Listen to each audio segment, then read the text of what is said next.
and back with me Pascal Disdani. I'm 12 years old. I'm now in 7th grade. Here I will explain the meaning of trash and types of trash. Let's get started. Trash is unwanted residual material after the end of a process. According to Saifuddin Ajwar, trash is something that is no longer used, that cannot be used again, that is non-like and must be thrown away. So of course, trash must be managed as well as possible in such a way that negative things for life do not happen. Trash divided into two types. The first is organic trash. Organic trash is trash comes from the rest of living things that can easily decompose naturally without human intervention. For example, food scraps, wood, dry leaves, and waters. Second, non-organic trash is trash product from non-biological materials, either in the form synthetic products or the result of technological process for processing mining materials. Examples are plastic, iron, glass, and electronic goods. That's my explain then. Thank you for watching. Now let's make the next project.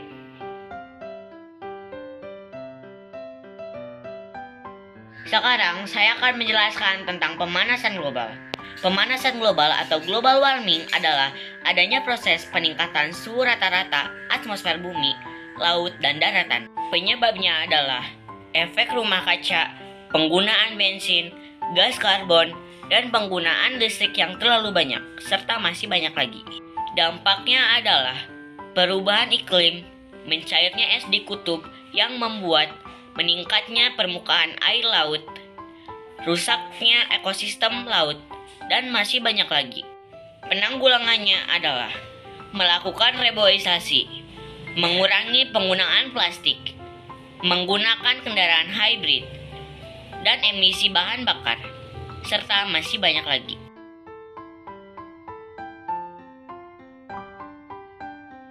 Halo teman-teman, nama saya Denny. Sekarang saya akan menjelaskan tentang himpunan sampah-sampah.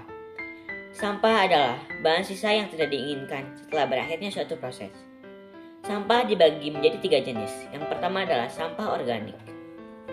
Sampah organik adalah sampah yang berasal dari sisa makhluk hidup yang dapat dengan mudah terurai tanpa campur tangan manusia.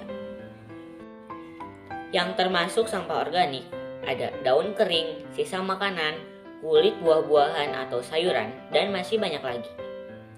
Yang kedua ada sampah non-organik, yaitu sampah yang berasal dari bahan-bahan non-hayati, baik berupa produk sintetik maupun hasil produk teknologi pengolahan bahan tambang. Yang termasuk sampah non-organik ada plastik, kaca, besi, barang elektronik, dan masih banyak lagi. Yang ketiga adalah sampah B3. Sampah B3 adalah buangan atau limbah yang sifat dan konsentrasinya mengandung zat berbahaya dan beracun yang secara langsung maupun tidak langsung dapat merusak lingkungan. Yang termasuk sampah B3 ada batu baterai, deterjen, pemutih baju, pembasmi serangga, hairspray, dan masih banyak lagi. Sekian penjelasan dari saya tentang himpunan sampah-sampah. Sekarang lihatlah proyek selanjutnya.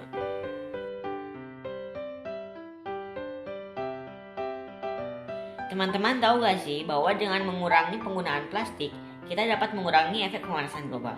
Karena dengan berkurangnya pembakaran sampah plastik, gas karbon pun berkurang dan membuat mengurangnya efek pemanasan global. Sekarang, saya akan mengolah sampah plastik. Saya akan membuat pot dari botol plastik bekas. Selamat menyaksikan.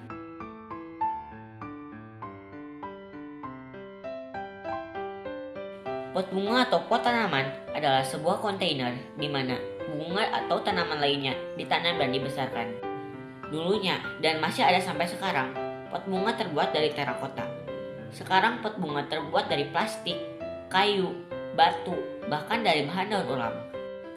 Sekarang saya akan membuat pot bunga dari bahan daur ulang, yaitu dari botol plastik bekas. Alat yang digunakan ada spidol, solder, kuas, dan gunting.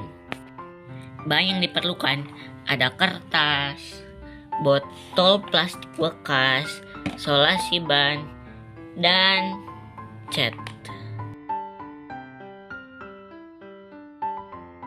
Langkah pertama, lipat kertas menjadi 2 bagian dan gunting.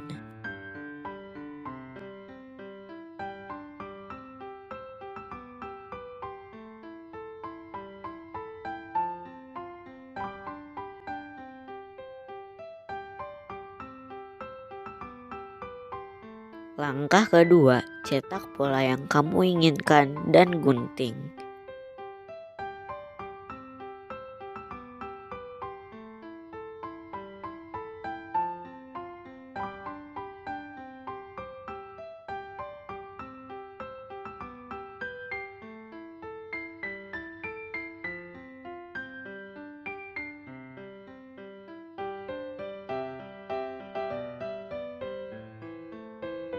Langkah ketiga, tempelkan pola ke botol plastik menggunakan solasi.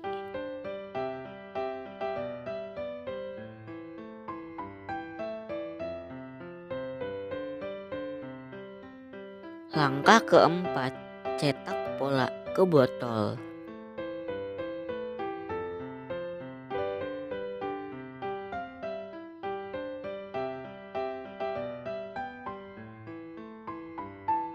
Langkah kelima, gunting botol sesuai pola.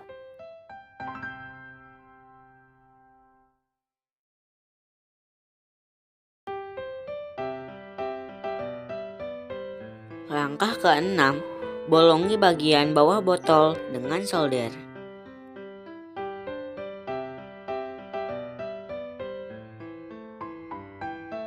Langkah ketujuh, cat dan hias pot bunga.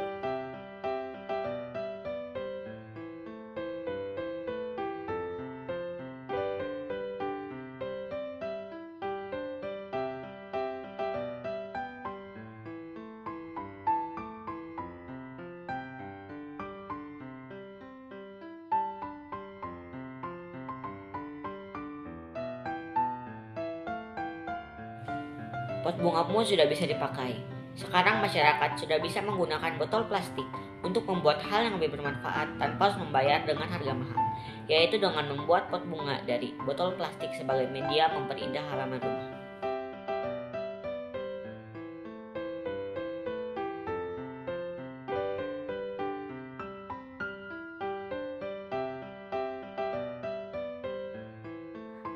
Adanya transaksi saat membuat proyek PAS, yaitu transaksi untuk membeli bahan-bahan saat membuat pot dari botol plastik bekas.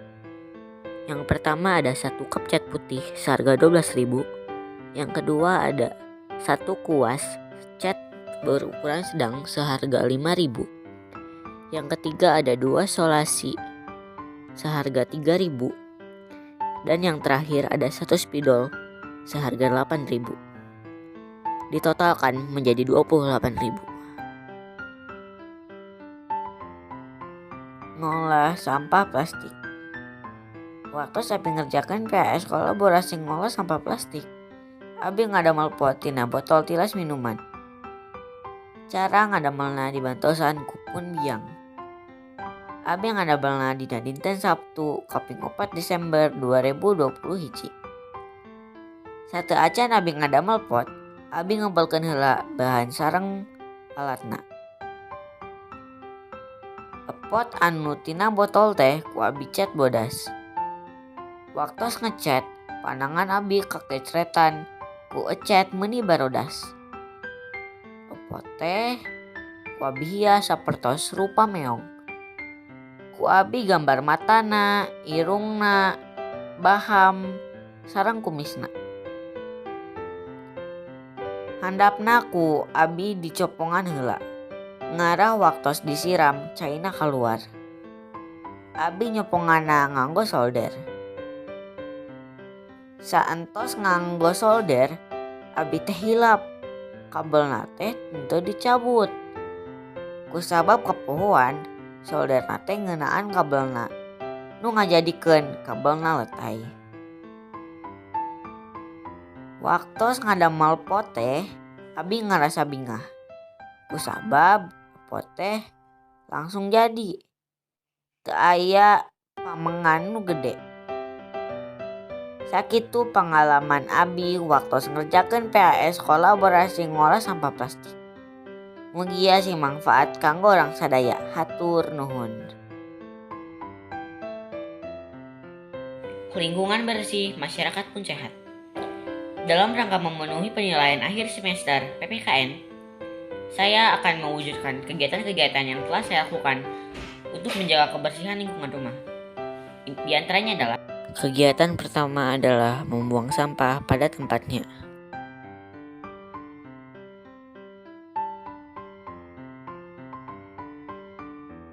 Yang pertama, sesuai dengan sikap dan budaya yang harus dibina dalam berperilaku sesuai dengan norma dalam kehidupan sehari-hari, yaitu budaya malu. Yang saya contohkan adalah ketika malu jika membuang sampah sembarangan yang dapat mengakibatkan lingkungan sekitar kotor, timbulnya berbagai penyakit, banjir, dan lain-lain. Kegiatan kedua, membersihkan tempat tidur.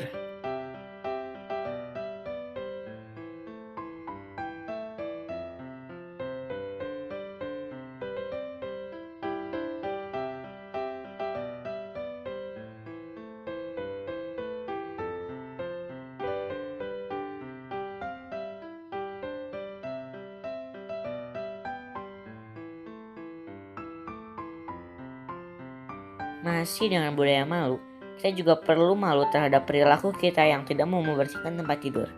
Karena dengan tidak membersihkan tempat tidur, akibatnya adalah adanya bau tidak sedap, kita tidak nyaman saat beristirahat, dan lain-lain. Kegiatan ketiga adalah menyapu setiap hari.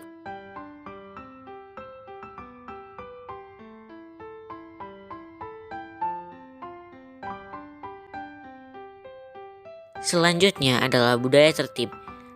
Contohnya, kita tertib untuk menyapu rumah setiap hari. Karena dengan menyapu rumah, selain untuk membersihkan lantai agar terhindar dari debu dan kotoran, Anda juga sekaligus bisa menjaga kesehatan keluarga. Kegiatan selanjutnya adalah tertib mencuci baju setiap hari.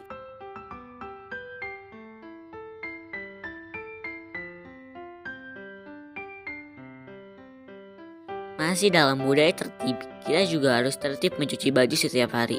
Karena jika tidak mencuci baju setiap hari, akan menimbulkan cucian yang menumpuk, mengganggu kesehatan kulit, dan lain-lain. Kegiatan yang terakhir adalah tertib menyimpan sepatu pada tempatnya.